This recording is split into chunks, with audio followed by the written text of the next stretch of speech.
Mers, coming to you first. Let's look at Liverpool. I mean, 4 wins from 4, 100% record in the Premier League so far. They get an opening win against Atletico Madrid, but you're not convinced by them so far. Why? Oh, absolutely not. Absolutely not. I mean, I could take 6 points off them and you wouldn't even flinch, really. Last kick of the game against Newcastle, I thought Newcastle were a better team. From 2-0 down, they looked like one team was going to win that game.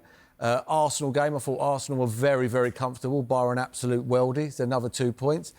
And Burnley the other day, for all the shots they had, never really looked like scoring, and then a penalty, virtually last kick of the game.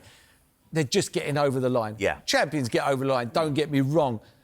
But they can't keep on doing that. They need to start playing well sooner or later. Today, I don't think they can play like they have been and win this football match. I don't see that today. They will have to pick their game up. And we'll get Sue's thoughts on that in just a moment. But Clinton, you look at the points they've gained from the late goals so far this season, and they are doing it late, but then you look at Man United back in their pomp. We used to talk about Fergie time. They often used to leave it late in certain games. But 10 points gained in all competitions. They'd be down in 12th without those late goals so far. Now, you could look at it two ways. Either they're a vulnerable side or this is the strong winning mentality of champions. Which side are you on? Strong mentality, winning mentality of champions, witithout a shadow of a doubt. So what's the champion about the geezer catching the ball at Burnley the other day? Doesn't matter, that's a mistake. Well, what's that got to do with Liverpool? But that's got nothing to do with Liverpool. Of course, that's what I'm saying. But so he crosses it. Liverpool? It crosses it, Hannibal handballs it, Salah steps up, it's still a pressure penalty, big players step up in big moments.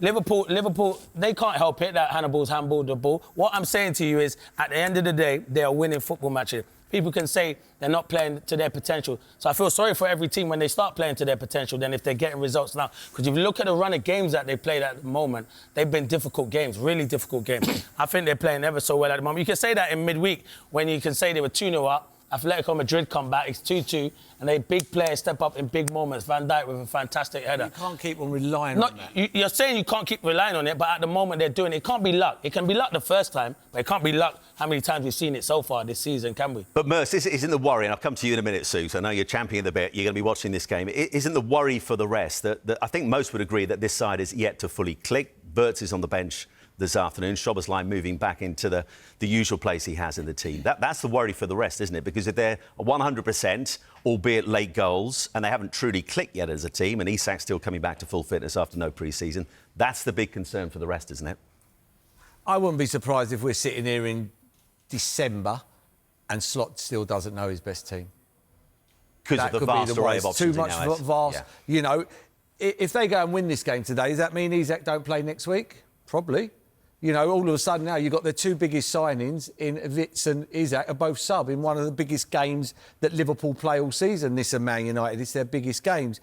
For me, I think this is their strongest team, bar Isak, at the moment. But I would have played Wits out on the left. I would have played him out on the left, away from all the havoc, where he can come drifting in. Where we see Doku the other day, he's playing on the wing and he comes and he ends up getting the ball in the inside right position and setting up the goal for Foden because he's impossible to pick up.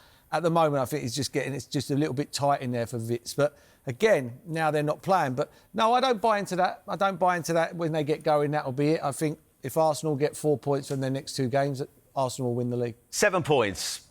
Best start they've had in the last 4 seasons for Everton. But, I mean, being honest, it's been a fairly low bar in recent seasons for Everton. Yeah. But and you're just a little bit nervous. You were saying in the meeting yesterday you're quite nervous ahead of this one. I'm an Everton. But I'd have thought going into this one, given the way Everton have started the season, given those vulnerabilities that Liverpool do have, are you not hopeful?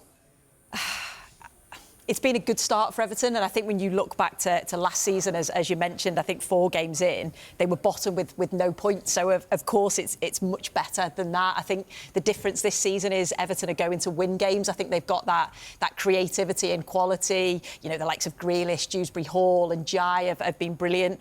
They are struggling to be clinical in front of goal. I think Beto just doesn't have that consistency. He'll score 1, but then he'll miss too many chances.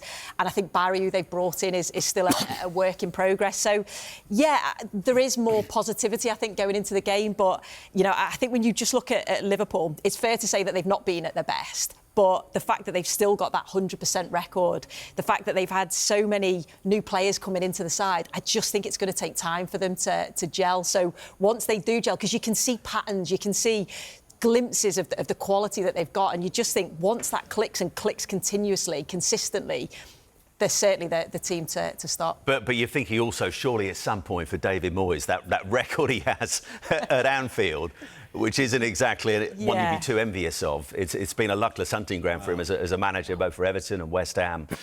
It's got to change at some point, but you're not fancying today as the day, even with the on-fire performance of Jack Grealish, who's going to cause that Liverpool side problems today. Do you know, I'm a typical Evertonian. I'm obviously going to be very neutral today watching the game, but you're just always worried going to Anfield. And I don't think it's just David Moyes. There's so many managers that have struggled at Anfield, so many teams that have struggled at Anfield. And, of course, that's got to change at some point. And, yes, there is, like I say, there is that positivity going into it because of the creativity. But you just think, how are Everton going to set up today? Are they going to be defensively sound and well organised, or are they going to have a go? And that's going to be really interesting to see, because you think, yes, it'd be great if they do have a go, but then you look at the quality of that Liverpool team and you think they can certainly exploit any spaces that Everton leave. Buddy, final word from you on this. Where do you stand? We heard from Merce, we heard from Clinton earlier. Is their run so far the mark of champions or a team flattering to deceive? No, I think it's a mark of champions. I think Clinton, in terms of when he's saying that you can be lucky once or twice maybe, but there's a reason why, teams up the top end of the table, and especially teams that are winning championships, win games of football, because they keep going to 99, 100 minutes at St James's Park where they score the winner there. It can't always be luck. They'll just keep going and keep going and keep going. They'll keep knocking the door. Even during the week, you come back against Atletico Madrid, Virgil van Dijk obviously gets a header. Was that about 93 minutes or something as well? Burnley, it's late on. Even Arsenal, it's late on as well. We can't sit here and praise Sir Alex Ferguson for the amount of late goals that they got and then criticise Liverpool for the exact same. I'm not saying they're lucky. I'm saying they're not playing well. They're not playing well. No one can tell me that they're playing well. I think when you look at Liverpool right now, because they're going to concede goals. But they're not playing well. They're going to concede goals. I mean, that's just the way they're set up now with the two full-backs as high as they are. Not now. Not with that three in midfield, they won't. Not with that three. Not with Gravenberch. Not with Gravenberch, Szoboszlai and McAllister. Liverpool will concede goals. Not with them three. Oh, wow. Not with them three. But take one of them out. The full-backs are high on the wings. I don't think they will not let in as many goals with them three in midfield as if they put Wits in there and take one. I get that, because they're obviously more attacking. Yeah, but that's at the same time, you look at Liverpool. They've got an abundance of talent going forward. They're going to cause problems for teams. We've seen that in the past. They will just fancy themselves to outscore everyone. That's exactly what they're doing right now, and it hasn't. I wouldn't say they've been brilliant. No, they haven't been good at all. They've won 4 games. They're sitting top of the Premier League. They must be doing something right.